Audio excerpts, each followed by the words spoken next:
ఎవని మాట ఈ 1,00,000 కోట్ల బడ్జెట్లో 60,000 కోట్లు రావాలి బీసీలకు, 60,000 కోట్లు, కానీ వచ్చింది 1,100 కోట్లు.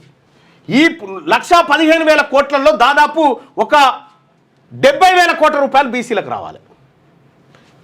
2,90,000 కోట్లు అంటే దాదాపు 1,50,000 కోట్ల రూపాయలు బీసీలకు వచ్చేది ఉంటే, 1,50,000 కోట్లు వచ్చేది ఉంటే 2,878 కోట్లు మనం ముఖాన పడేసి బతుకుతా ఉంటే ఎవరి సొమ్ము ఎవడు దీన్ని బతుకుతా ఉండు ఈ తెలంగాణ రాష్ట్రంలో? సార్ మేల్కొన్నారా సార్? దసరాకు పోయిన వాళ్ళంతా మేల్కోండి దయచేసి. మరి ఎటుపోయింది మళ్ళా ఈ సొమ్ము అంతా? ఎవడు మింగిండి ఈ సొమ్ము? కొద్దిగా ముందు ఎవడు మింగిండి ఈ సొమ్ము? మీరు చూడండి, దీన్ని పరిపాలించిన వాళ్ళు కల్వకుంట్ల చంద్రశేఖరరావు గారు. కల్వకుంట్ల చంద్రశేఖరరావు గారు 2014లో ఆయన పార్టీ 2014లో ఆయన పార్టీ దగ్గర 20 కోట్లు ఉండే. 2014లో 20 కోట్లు ఉండే. 2024కి వచ్చేసరికి 1,618 కోట్లు ఉన్నాయి ఆయన పార్టీ. అఫీషియల్గా 1,618 కోట్ల రూపాయలు ఇప్పుడు టీఆర్ఎస్ పార్టీ అకౌంట్లో సొమ్ము ఉంది. ఎవని సొమ్ముతోని ఎవని పార్టీ నడుస్తుంది? ఎవని పెండ ఎవడు తినుకుంటా బతుకుతా ఉన్నాడు ఈ రాష్ట్రంలో? మరి ఇవి ఇట్లా కదా, మన బతుకులేంకి ఇట్లా. ఇక వీళ్ళ బతుకులు చూడు, మన నేలినోళ్ళ బతుకులు. కేసీఆర్ ఆస్తి 2014లో తెలంగాణ రాష్ట్రం వచ్చినప్పుడు 15 కోట్లు ఉండే.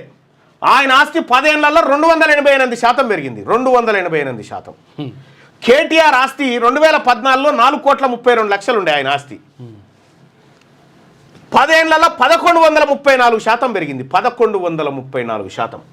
ఇక్కడ హరీష్ రావు ఆస్తి 2014లో 7,12,00,000 ఉండే. ఆయన ఆస్తి 10 ఏళ్లలో 241% పెరిగింది. 241%. ఇక కవిత ఆస్తి 6 కోట్లు ఉండే 2014లో, ఇప్పుడు 543% పెరిగింది. అఫీషియల్ చెప్పిన లెక్కలకి అంటే ఎవరి సొమ్ము ఎవడు దీన్ని బతికింది అన్నట్టు. రేవంత్ రెడ్డిది కూడా సేమ్ అట్లే పెరిగి ఉంది. కిషన్ రెడ్డిది కూడా పెరిగింది. ఆ లెక్కలను ఉన్నాయి. ఇంకా కొంత డాటా మీ ముంగట వేసేది ఉంది, రేపు వేస్తా. ఎవరి సొమ్ము ఎవడు దీన్ని బతికిండు?